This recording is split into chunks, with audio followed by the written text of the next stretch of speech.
business of life. So I'm going to leave it up to you now. Awesome. Thanks so much. Hey, so something else about me is I play rugby. But there was a game I turned up to where I forgot to bring my rugby boots. So I had to borrow someone else's boots. That game did not go well. It's amazing when just one thing is missing, there is no peace. My wife loves to make banana bread. But one time she forgot just one ingredient, a spoon of baking powder. So that time the banana bread came out like banana pancake, not banana bread. And it was okay, but it wasn't good. And you know it's not good when everyone keeps trying to tell you, no, it's still good, it's still good. No, it's not good. When something's missing, there's no peace. It's like not having the Wi-Fi password, or running out of milk, or forgetting your phone. When something's missing, there's no peace. Back in the day, Michael Jordan was the greatest basketball player of all time. He had everything. He had fame, he had success. He won one championship, he won another championship, he won 3 championships. He had everything he wanted. So he retired, but something was missing. So he came out of retirement to do it all again. He won another championship. He won another championship. He won another championship. He had 6 championships now. He had everything he wanted. So he retired again. But something was still missing. So he came out of retirement one more time. But this time, there were no championships. I don't think he found what he was looking for. So what is it that we're looking for? We look for it in our work, in our hobbies, in our family, in our friends. Now those are good things, they're great things, but they don't fill that hole. Something is still missing. But if Michael Jordan can't find what he's looking for, what chance do we have of finding what we're looking for? So I want to ask the question, what is it that we're missing? And how can Christmas fill what's missing in our life? And I'm going to answer that in the form of a 10 or 15 minute talk. So what is missing in our life? And how can Christmas be that missing piece? Now, I've never much liked Tabasco sauce. But I have a friend called Skylar in the USA, and he loves Tabasco sauce. One time I was in a cheap restaurant, and they had a bottle of Tabasco sauce on the table. So I took a picture of it and I sent it to Skylar. He messaged back immediately, I feel seen. And I thought, what does that mean? That was the first time I heard that expression. But a little bit later, I met a parenting expert. She knew everything about parenting. But me being a man, I thought I should mansplain to her everything I knew about parenting. I said to her, hey, children have 2 basic needs. They need to know that they're loved and that they're safe. But she said to me, no, they also need to know that they're seen. I thought, that's the second time I've heard that expression. What does that mean? But then a little bit later, I was watching a Netflix documentary on David Beckham. Back in his day, he was the Michael Jordan of soccer. And he describes how before the most important game of his life, after they played the national anthem, he was looking in the crowd to see if he could see the faces of his wife and his mum and dad.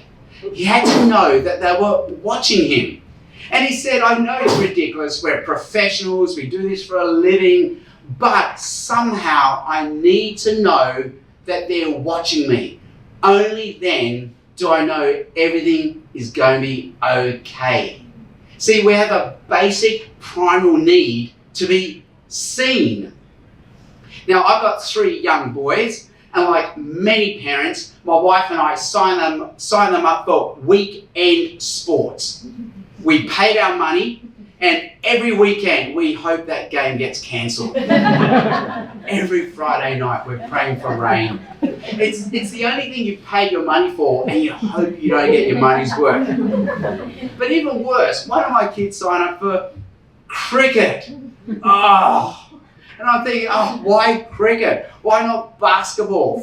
Why not table tennis like all your other Asian friends? Why cricket? Because as you know, cricket just goes for a long time and nothing ever happens.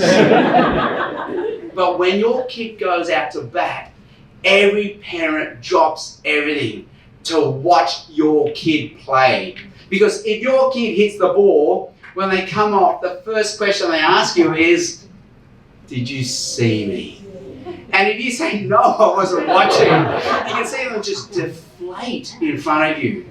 But if you can say, I saw you, I took delight in you, I took joy in you, you can see they become validated. You see, we have a basic primal need to be seen. And I don't think we ever outgrow that need to be seen.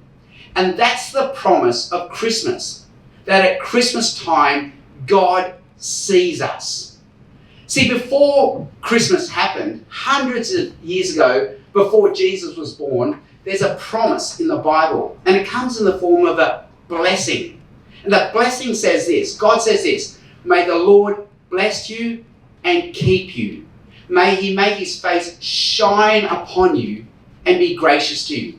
May the Lord turn his face towards you and give you peace. Can you hear the face language in that blessing? God is somehow promising that he'll turn his face toward you. He'll make his face shine upon you. And if he does that, you'll have peace. That's the peace that we're missing. Now, if we come from an Asian culture, we will recognize the face language in that blessing. We'll recognize the face language in that promise.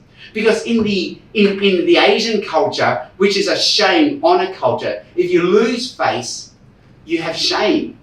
But if you gain face, you have honor.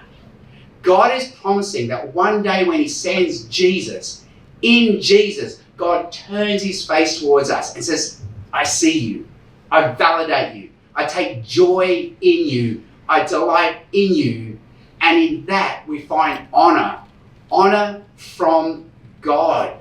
See, that's what we're missing, the face language, having God shine his face upon us, shining his face upon us and saying, I delight in you, I take joy in you. So do you remember our original question was this, what is it that we're looking for? What is it that we're missing? And how does Christmas fill that missing piece in our life? And I'm saying Christmas is this. Christmas promises that when Jesus is born, God turns his face towards us and he sees us, he validates us, and he gives us the peace that we're looking for.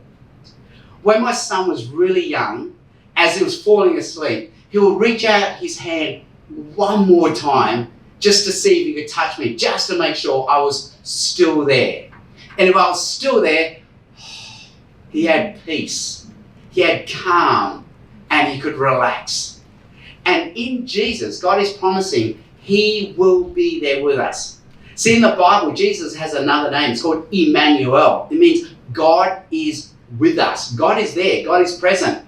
And that means God's not going to take away the pain, the hurt, the disease in our life, but somehow God will be there with us in the pain, in the hurt, in the disease, in the suffering. And that's where we find the peace that we're looking for. But we sort of have to opt into this peace. When Jesus was born, the angels announced to the shepherds, they said, hey, great news. We've got good news for you. Today, a Savior has been born to you. So somehow in Jesus, God comes to us. See, we don't have to climb the ladder trying to be good enough for God. God comes down the ladder to us.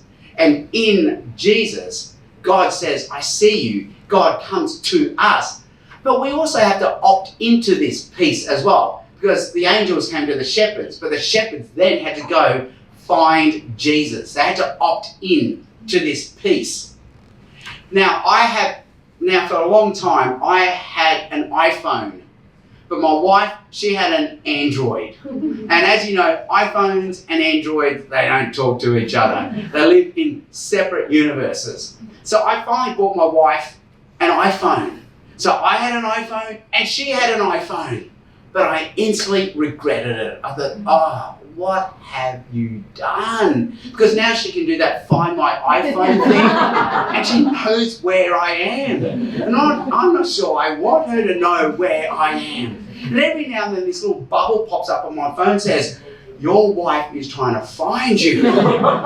Do you accept? And my finger hovers over that button. I think, I'm not sure. I want to accept. And that's the message of Christmas. God has sent Jesus to find you. Today a Saviour has been born to you. But do we accept? Do we opt in to God's offer of peace? But if we do, in Jesus, God sees us. In Jesus, God validates us. In Jesus, God delights in us and takes joy in us. And in Jesus, we will find the peace that we're missing. Well, give yourselves a hand. You've been very good to listen to a monologue like that. I hand you